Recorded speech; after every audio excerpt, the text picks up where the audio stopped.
আজি মোৰ নিৰামিষ থালিত আগবঢ়াইছোঁ দাইলৰ বৰেৰে ৰন্ধা টেঙাৰ আঞ্জাখন। আমাৰ অসমীয়া মানুহৰ অতি প্ৰিয় এই আঞ্জাখন। গৰমৰ দিনত যদি এবাৰ নেখাওঁ আমাৰ ভালেই নালাগে নহয়নে? এই এটাৰ কাৰণে মই মচুৰ দাইল অলপমান তিয়াই থৈছোঁ।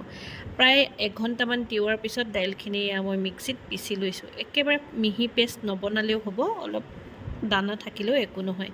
তাতে নিমখ আৰু হালধি মাত্ৰ দিছোঁ বৰৰ আঞ্জাৰ কাৰণে। বাকী পিঁয়াজ জলকীয়া বেলেগকৈ দি পকৰি বনাব পাৰে, কিন্তু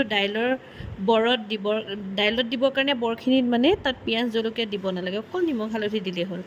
এয়া তেল দি পেলাই মই এইখিনি ভাজি লৈছোঁ আৰু বাকী থকা মচুৰ দাইল পিচাখিনিত মই পিঁয়াজ জলকীয়া বেলেগকৈ দিছোঁ, সেয়া মই পকৰি বনাম।